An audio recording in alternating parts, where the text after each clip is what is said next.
Hello YouTube world. Beautiful evening out, drinking coffee, and my youngest is playing in the yard, so I figured I'd finish up my video from last time, or at least get a good jump on it. Coffee's good. I was talking about my Campbellite upbringing in the last one. The Campbellite cults.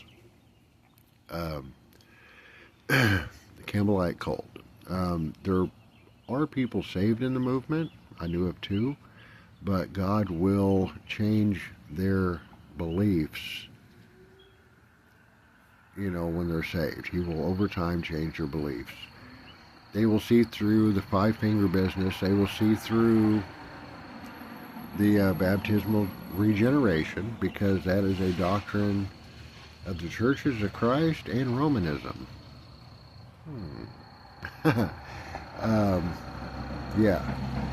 But anyway, like I said, I was born and raised in it. And I know that the Campbellites' first convert, when he left Campbell, and if I remember right, it was Walter Scott. He was the one that came up with the whole baptismal regeneration thing. But anyway, their first convert, which I think was Walter Scott off the top of my head.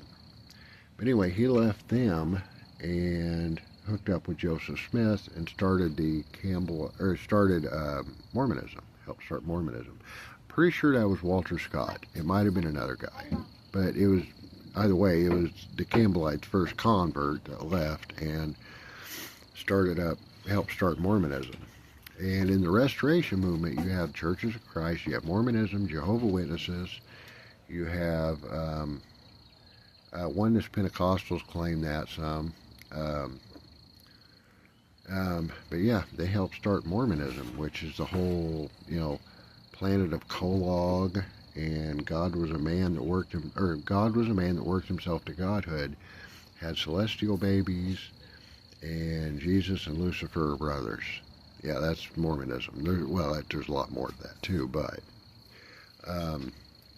in Campbellism, I was told not to even read the book of Revelation. It was already fulfilled in 70 AD. It's called full preterism, is what they was. And they said, don't even bother with the book of Revelation. Don't even look at it, because it was all fulfilled in 70 AD. Well, full preterism is a heresy because it has Christ returning in 70 AD.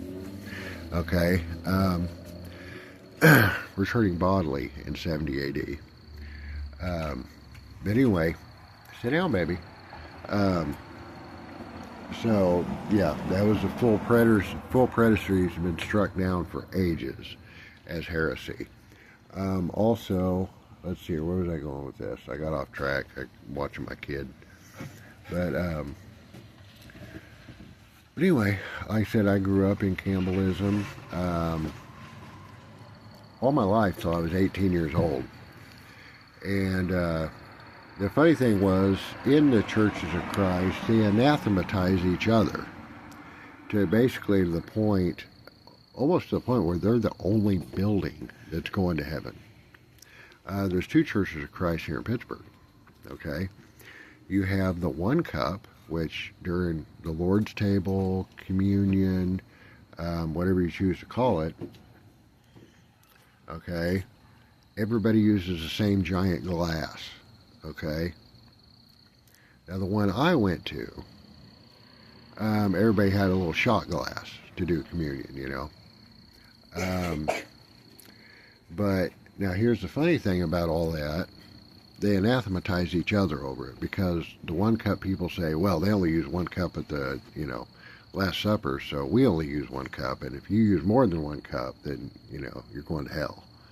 Yeah, that's what, yeah, and then they're like, then my church was like, they're more along the lines of, well, one cup is disgusting, so you're going to hell, and, they anathematize each other over little things like that. And then if your church supports, gives out food baskets to the poor, or supports poor people anyway, you will be anathematized by the Minimalist Church of Christ that don't believe that you're supposed to support anything at all. Okay? And then if you have a gymnasium added onto your church building, okay, you'll get anathematized for that. They'll anathematize each other because you have a church, you have a gym, and we don't. So you're not of us, you're of the devil. I have to sing all Christian music without accompaniment, without musical instruments. If I use a musical instrument, suddenly, even outside of church, suddenly it's sinful. Okay? I was taught that. But I can sit there and listen to, try to think of some obnoxious bands that was just fine for me to listen to, as long as, there wasn't gospel music with instruments, I could have listened to Stinking Two Live Crew or something, and it would have been okay. Don't look up who that is if you don't know who that is. I could listen to Gwar or something, and it was okay, as long as, it was outside of church, but that's just how it worked, and, you couldn't use a pitch pipe. If the guy leading worship used a pitch pipe to, make sure he was in the right key when he started singing a cappella. If he used a pitch pipe, which some of them do, the ones that don't use pitch pipes would anathematize them for using a pitch pipe, because there's not pitch pipe mentioned in the New Testament. Okay, you see what I'm saying? Very legalistic and cult-like. You're not saved unless you're baptized by them underneath their roof, okay, and their baptismal waters, and you have to do exactly what they say after that, or you lose your salvation. Also, very cult-like, it really is. Trying to think where else I was going to go with that. Oh yeah, when I was a little kid, coffee good. When I was a little kid, I wanted to pick up the visitors. We had these little notes,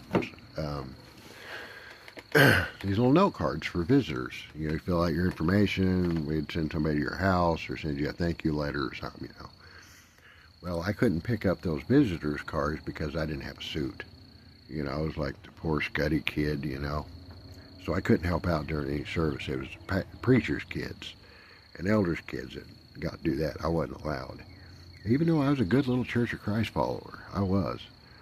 I just didn't, have the suit to wear, so, I wasn't good enough to help out or anything, That was designated to certain people that had money, and it's weird how, the wealthiest person in church is somehow on the elder board.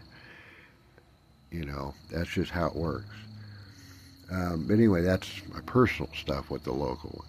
But anyway, there's lots of stuff like that goes on. Let's see here, what else about it. The cult-like tendency, yeah, the deeper you get into the Church of Christ, and the deeper you study their teachings, and the more they inform you on what they actually teach and believe, the only people that are going to heaven is underneath their roof. And that's what they teach. And they're very arrogant about it. And they're very combative when you try to talk to them about, the good Christian old lady that goes to the Nazarene church, or the old man that attends the Baptist church that was once a wretched sinner, but God took out his heart of stone and replaced it with a heart of flesh. See? You bring up that stuff and they become real combative real quick. That's just how they work. I was taught that way. I actually won a debate with two Baptists when I was 19 and drunk out of my mind. Well, I wasn't quite drunk out of my mind, but I had had a few drinks, and, I had a Marlboro Red hanging out of my mouth and got into a debate with two Baptists. And I was really good at it, I was just kept going to the Church of Christ stuff I was taught, and it turns out everything was ripped completely out of context, and I was told we could trace our church all the way back to the apostles and the disciples. That ain't true. After researching it as I got older, I'm like, this was started by the Thomas and Alexander Campbell in the early 1800s, and they point out a church